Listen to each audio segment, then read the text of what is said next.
Hello मेरे प्यारे बच्चों, मैं हूं सुधीर पांडे और आप देख रहे हैं 100 times education the branch of knowledge.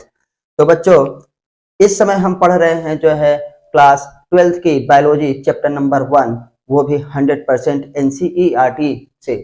तो आपको पता है कि हम लोग जो है पूरा का पूरा जो है चैप्टर नंबर 1 खत्म कर चुके हैं। जीवों में जनन रिप्रोडक्शन इन ऑर्गेनिज्म्स चैप्टर खत्म हो चुका है।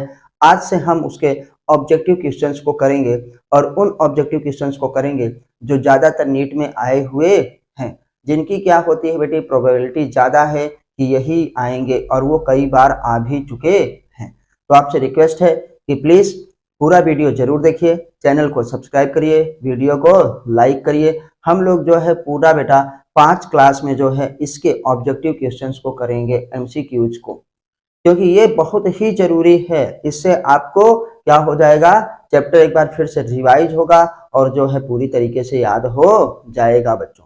तो आज हम जो है कुछ सिंपल क्वेश्चंस लेंगे ना, उसके बाद धीरे धीरे धीरे आगे करके बढ़ेंगे। आपसे भी रिक्वेस्ट है कि आप भी जो है बहुत सारे एमसीक्यूज करिए और सिर्फ एनसीईआरटी पढ़िए। जो आप क्वेश्चन कर रहे हैं उसका जो है डिटेल भी पढ़िए, जो आपको उस क्वेश्चन में ना आए तो आपको पूरी तरीके से तैयार हो जाएगा बेटा। सिलेक्टिव पढ़ना है तभी सिलेक्शन होगा।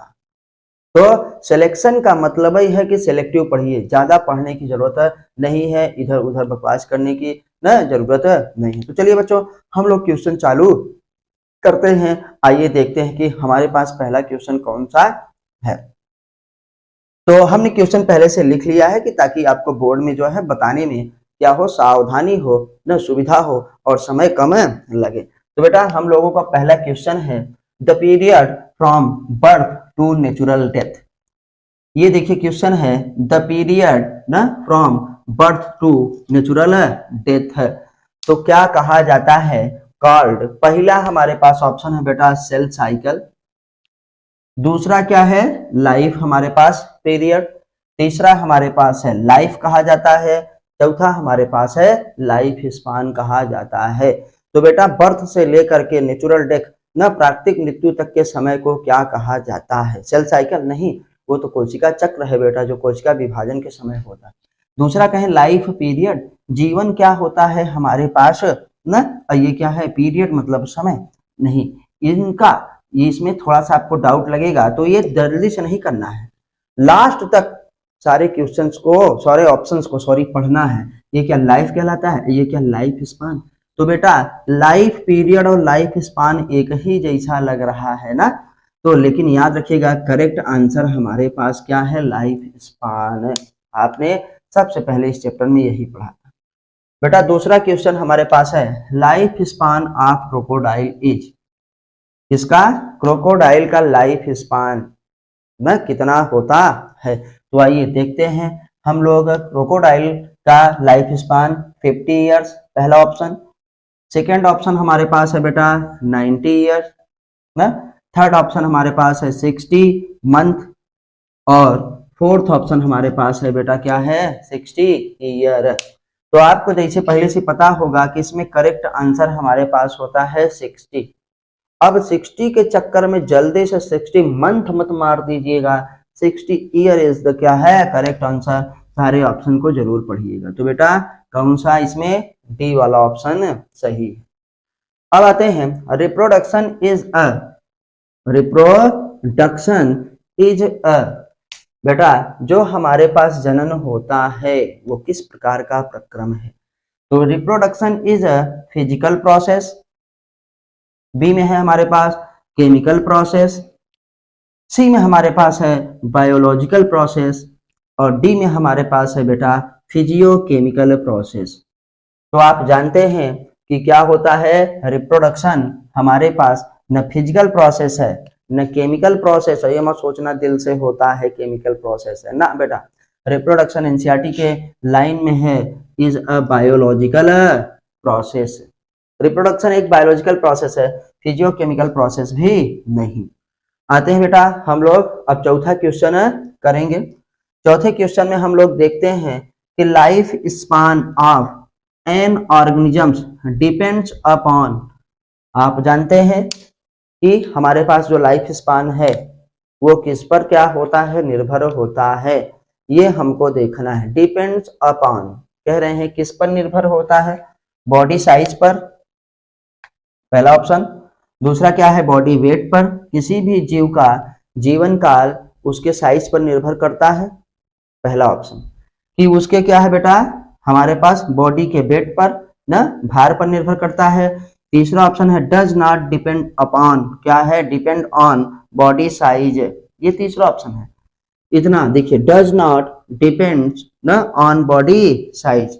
और चौथा ऑप्शन है none of the above correct. तो आप जानते हैं कि life span of an organism does not depends, ये सही है बेटा। डज नॉट डिपेंड्स ऑन क्या है, बॉडी साइज। किसी भी जीव का जीवन काल उसके क्या है बेटा, आकार पर निर्भर नहीं करता है। और यहाँ पे हम लोगों ने कंपैरिजन किया था, तुलना की थी किसकी, क्रो की, कौवा की और पैरट की।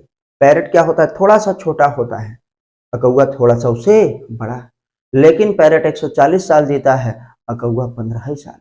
तो बेटा साइज पर निर्भर नहीं होता कि बड़ी वाली बड़ी जिएगी, छोटी वाली क्या है ज्यादा जिएगी, चाहे जिसका वेट हो बड़ा चाहे क्या हो, life spawn does not depend on क्या है, साइज, ये याद रखिएगा। फिर आते हैं बेटा हमारे पास, देखते हैं कि father of embryology in India. जैसे आप एनसीईआरटी खोलते हैं पहले ही पेज में क्या है बेटा, दिया गया है साइंटिस्ट के बारे में। तो आपसे रिक्वेस्ट है प्लीज उनके बारे में पूरा पढ़िए। तो एम्ब्रियोलॉजी, एम्ब्रियोलॉजी मतलब बेटा भ्रूण विज्ञान के पिता इंडिया में कौन है, तो पहला हमारे पास ऑप्शन है रामदेव मिश्रा। तो आपके दिमाग में आना चाहिए ना ना ना ना, रामदेव मिश्रा तो भैया father of ecology in India है।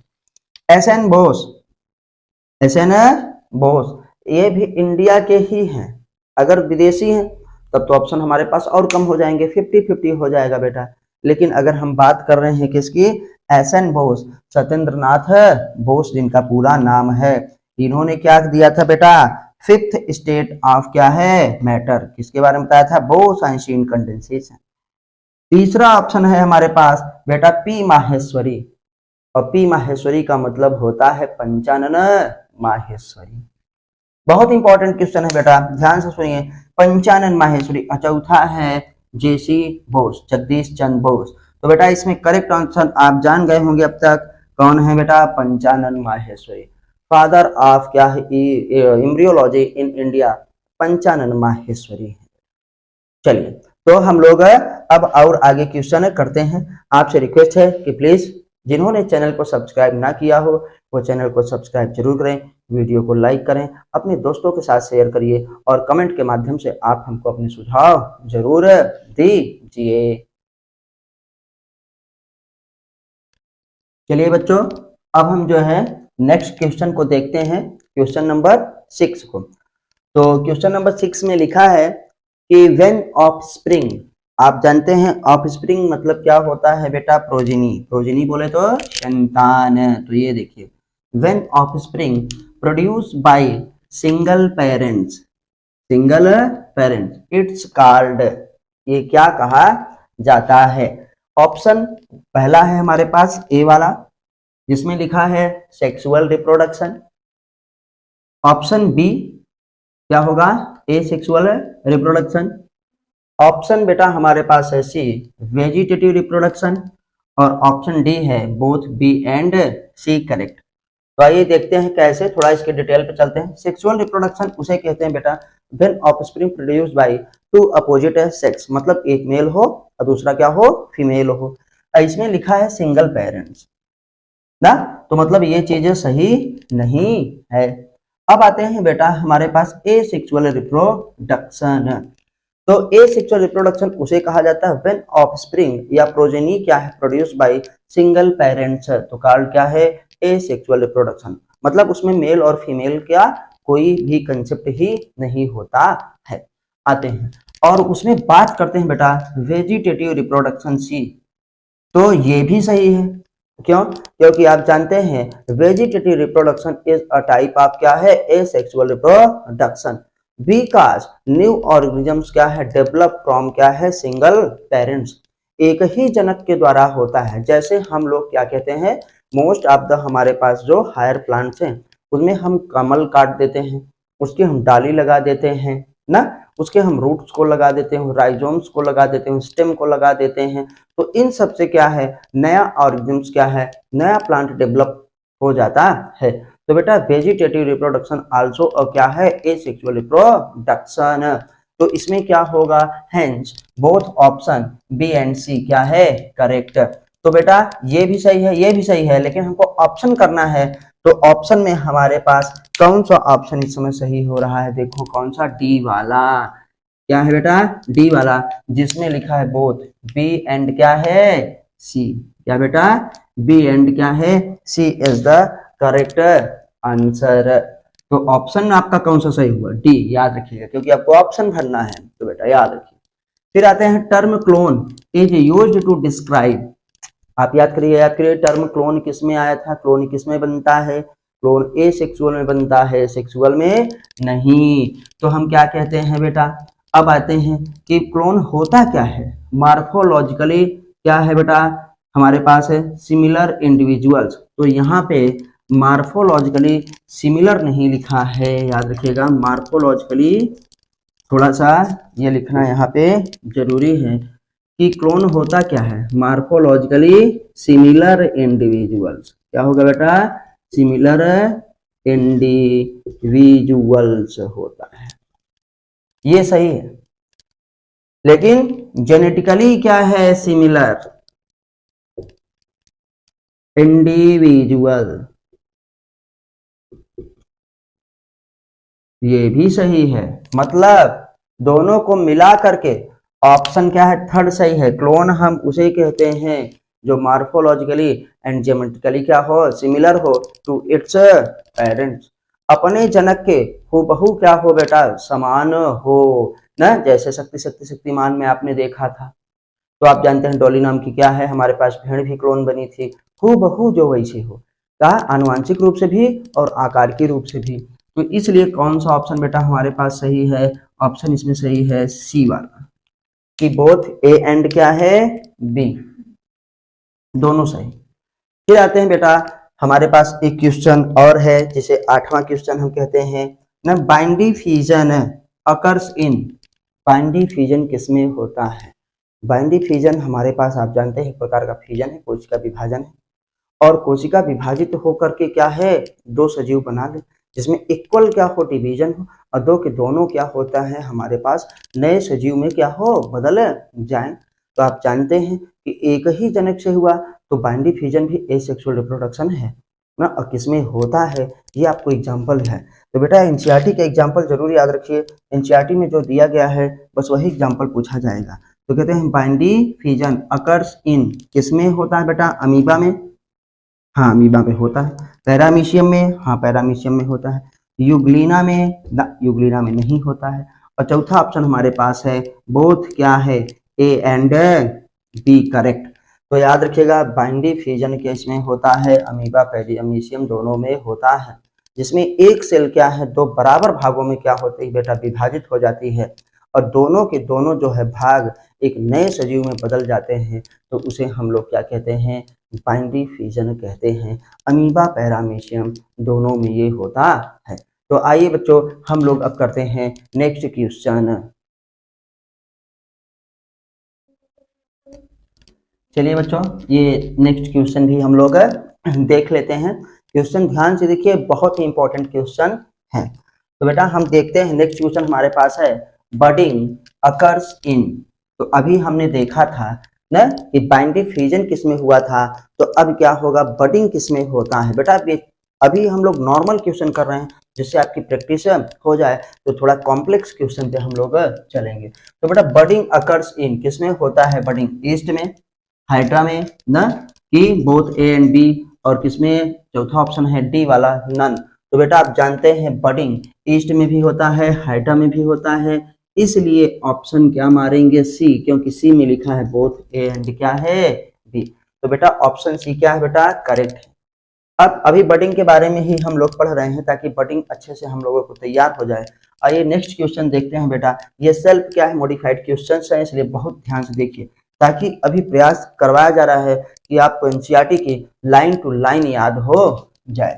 फिर आगे बेटा देखते हैं, बडिंग इज एंड क्या है, टू इक्वल डिवीजन, मतलब बडिंग में क्या होता है, टू इक्वल डिवीजन होता है। दूसरा है हमारे पास टू अनइक्वल डिवीजन, दो क्या होते हैं, असमान क्या होते हैं, भाग होते हैं। मल्टीपल फिजन की बडिंग में मल्टीपल फिजन होता है, बहुत सारे विखंडन होते हैं ना, कि हमारे पास ऑप्शन डी मतलब आल, सबके सब सही हैं। तो बेटा आप जानते हैं अभी हम लोगों ने देखा था कि इसमें बाइंडी फिजन में हमारे पास क्या था बेटा, इक्वल डिवीजन, क्या है, इक्वल डिवीजन। और बेटा बडिंग में क्या होता है, अनइक्वल डिवीजन, बडिंग में क्या होता है, अनइक्वल डिवीजन है, ये भी फिजन, लेकिन क्या है, इसमें अनइक्वल होते हैं। तो याद रखिएगा ऑप्शन बी कौन सा है बेटा, correct. Two unequal division, budding में दो अनइक्वल डिवीजन होता है। तो बच्चों आपको ये वीडियो कैसी लगी, आप हमको कमेंट के माध्यम से जरूर बताइए ना। चैनल को सब्सक्राइब करिए, वीडियो को लाइक करिए, ताकि हम और भी आपके लिए इसी प्रकार से अच्छी 100% एनसीईआरटी की वीडियो ला सकें। और आपसे रिक्वेस्ट है कि आप भी जो है ज़्यादा से ज़्यादा एमसीक्यूज करिए, और एनसीईआरटी तो हम आपको पढ़ा ही चुके हैं, जिन्होंने ना पढ़ा हो प्लीज़ वो जो है क्लास 12th बायोलॉजी जो है जरूर प्लेलिस्ट में जाएं, उसमें लिखा है क्या, नीट 2024 बायोलॉजी, उसमें बेटा सारी वीडियो क्या है, अपलोड है। फिर मिलते हैं अगली वीडियो पे, तब तक नमस्ते, जय हिंद, जय भारत, वंदे मातरम।